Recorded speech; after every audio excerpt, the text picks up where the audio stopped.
Hey guys, good evening. Welcome back to One Stop Biology. So today we are going to start with the actual phylum of animal kingdom. So in the last video we started uh, off with the NCERT chapter 4, which is Animal Kingdom. This is of class 11th. Right? So what we studied in the last video was the basis of classification. On what basis do we classify the animals? If you have missed that video, guys, I request you to go and watch it so that you understand the words that I'll be using in this video, because I'll be skipping those I'll be skipping explaining those words in detail. Okay. So let's start with how did we basically classify animals into different phylums. So the first we studied was the level of organization. So what we saw that it either can be a cellular level or tissue, organ, and organ system. And we saw several examples as well of organ system level of organization, right? So there is just one phylum that comes under the cellular level, which is Porifera. Okay. Then the all rest of the phylum are under tissue, organ, or organ system level of organization. Okay. Then we classified these remaining phylums into uh, radial or bilateral, depending upon their symmetry, body symmetry. So again, if we go to the radial symmetry of organization, then there are two phylums that falls under it, which is coelentrates or Cnidaria and Ctenophora. And rest of the phylums are basically having bilateral symmetry, right? So those who are having bilateral symmetry are again classified into the coelom, so body cavity. So some are without body cavity, which are acoelomates, like platyhelminths. Then there are some with cavity, as in pseudocoelomates, which is alchemists. And then there are some which have true coelom, which are coelomates. Okay, and I have explained all these terms in the last video. So annelids, arthropoda, mollusca, echinodermata, hemichordata, and chordata comes under coelomates. Okay, so today we are going to cover Porifera and Coelenterata, okay, or Cnidaria. Okay, so let's start with the first phylum, which is phylum Porifera. What all things we'll be covering in these phylums basically are their characteristic features, their reproduction, and also some examples with diagrams. Okay, so basically this phylum Porifera is also known as sponges. Okay, and these sponges are generally marine and they are asymmetrical. So they are not just marine, they are asymmetrical animals. Okay, now we have studied symmetry as well in detail in the last video, right? So basically when you cut the body of sponges, they somewhat look like, say, okay, so these are the bodies. So you basically take a central axis, and if you cut it through any plane, you will not find two symmetrical halves. Okay, so that is why they are asymmetrical. Now they are very primitive. They are multicellular animals, and they have cellular level of organization that we already saw in the previous chart, right? Now they have a water transport or canal system. Since they are marine, they have a water transport system. Okay, so basically, what happens is water enters through minute pores, and these minute pores are nothing but ostia, okay, which are present in the body wall of a central cavity, right? Now, the central cavity is known as spongocoel, okay, and from there it gets out through the osculum, okay. So, let me just show you the diagram once. So basically, this is the body. Okay. Now here, these small dots that you see are nothing but ostia through which the water enters. Okay. Now inside, if you just cut a section of this, what you'll see is inside there is a hollow cavity which is spongocoel, and this is the opening which is osculum. So through osculum, the water rushes outside. Okay. So basically, this is the body of a porifera. Right. Now, what happens is this pathway of water transport, what does it help us basically in, like, right? So what does it help the sponges in? So this helps in food gathering, this helps in respiratory exchange and removal of waste. So basically it helps in ingestion, excretion, and then any kind of respiratory exchange. Okay. Now they also have specialized cells which are choanocytes or collar cells. And these cells, what they does is they line the spongocele, which is the inner cavity and the canals, right? So they have choanocytes or collar cells which lines the spongocele and canal. Now the digestion in sponges or porifera is intracellular, so inside the body. Okay. And then the body is supported by a skeleton which is made of spicules or spongin fibers. So the body is supported by a skeleton which is made of spicules or spongin fibers. So guys, please remember these words, okay? Now, how does reproduction occur? So reproduction occurs through asexual as well as sexual means, but the sexes are not separate. So in that case, any organisms which has both the sexes, that is male and female, are known as hermaphrodite. Okay, so basically these animals which falls into porifera phylum are hermaphrodite, and eggs and sperms both are produced by same individual. Okay, now how does asexual reproduction occur? So asexual reproduction occurs through fragmentation.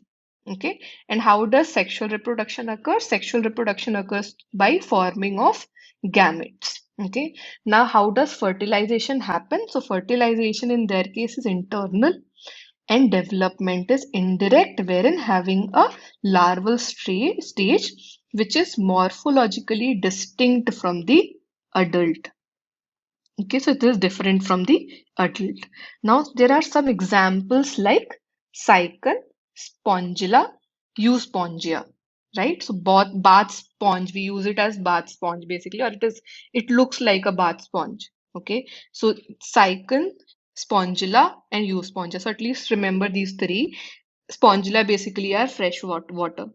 Okay, so let's see the structure as well. So basically, this is how they look like. Okay, so this is cycon. As I told you, this is the outer opening. These are the pores through which water enters.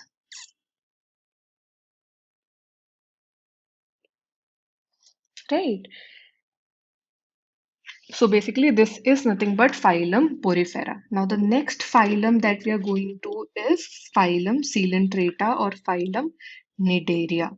Okay, so basically, these animals are mostly aquatic, which is marine, and sometimes they are sessile, which is they are just fixed at one position, or they are also free swimming, so they can freely swim in water as well.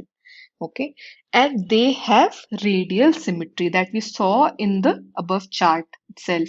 So they have radial symmetry, they are mostly aquatic and that to marine, and they can be sessile or free swim. ठीक है अभी now name Nidaria is basically derived from nothing but a specialized cell that they have, and these cells are known as nidoblasts. Okay, or nidocytes.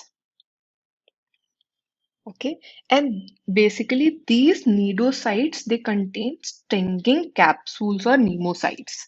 Okay, and these are present where? These are present at the tentacles and on the body. Okay, so why, for what are these blasts or nidocytes used? They are basically used for anchorage. So they provide anchor to the plant. They are used for defense and then capture of prey as well. So how does the structure of a nidoblast look like?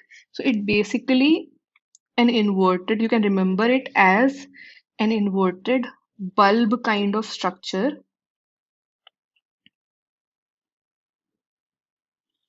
Okay, inside you have a round structure, right? And this is attached to something like this. Okay, here again they have a spring-like mechanism and they have rods. Okay, and they have some spines as well. Okay, so there is a tube, a thread tube, there is a shaft, there is cytoplasm, there is a nucleus. This is known as lasso. These are supporting fibrils. There are rods, spike, spines. Okay, so this is somewhat the structure of a nidoblast or a nidocyte cell. Now, basically, Cnidaria are diploblastic, so they have two layers, right? Yes, and they exhibit tissue level of organization. So they are diploblastic with ectoderm and endoderm, and they exhibit tissue level of organization. Now they also have a gastrovascular cavity with a single opening. Okay, and they have the mouth on hypostome. So we'll see the diagram as well. Now they have a central gastrovascular cavity with a single opening, that is mouth, and it's present on hypostome. Now digestion can be extracellular or intracellular. So remember that in case of Cnidaria or Coelenterata, digestion can be extracellular and intracellular. Now some of the Cnidarians like corals, they have a skeleton which is composed of calcium carbonate. Okay, and now Cnidarians, they have body, basically body type. This is the body type. Okay, so they have two basic body type, and these two basic body type are polyp and medusa. Okay, so how are they different? Polyp is sessile and cylindrical. Okay, so polyp is sessile and cylindrical. However, medusa is umbrella shaped and they are free swimming. So they are not attached to a substratum. They keep on swimming in water. Okay, examples of polyp type is Hydra or Adamasia, and example of medusa or medusae type of body type is Aurelia or jellyfish. Okay, so those cnidarians which exist in both forms. So there are some cnidarians which exist in both form. What they do is they exhibit alteration of generation. So we have seen alternation of generation in case of plants as well, and that was between a gametophyte and sporophyte. In the same way, there are some cnidarians who exhibit in both forms, polyp and medusa, and it happens through alternation of generation. So there is metagenesis, okay, wherein the polyp form produces medusa asexually and medusa forms polyp sexually. Okay, an example of such a case is Obelia. Okay, so example is Obelia. Now, some general examples of Cnidaria is, let me just clear my screen. Yes. So, example of Cnidaria is, so there is a Portuguese man of war, which is biologically known as Physalia. Then there is Adamasia, which is sea anemone. There's Penatula. There is Meandrina. Okay, so there are a lot of corals as well, which are nothing but Cnidaria. So you can see that there are two forms. This is the polyp form, right? So this is the polyp form. As you can see that this is attached to the substrate. Okay, so this is Hydra, and then this is the Medusa form, which is free living basically. So you would have seen maybe on Nat Geo or Discovery Channel with a lot of um, jellyfish swimming inside the water, right? So those are basically the Medusa form of Cnidarians. Okay, so guys, with this we have finished the first two phylum. In the next video, we'll be covering more phylums. So I hope you understood this video. If not, please drop in messages in the comment section or on the WhatsApp number provided in the description of this video so that I can clear your doubts as soon as possible. If you have understood the video completely, don't forget to like it and share it with your friends as much as you can. Guys, I definitely want all my videos to reach to as much audience as possible. And don't forget to subscribe the channel so that you can get the updates and all the videos that I upload in the coming days. Thanks, guys. Bye bye.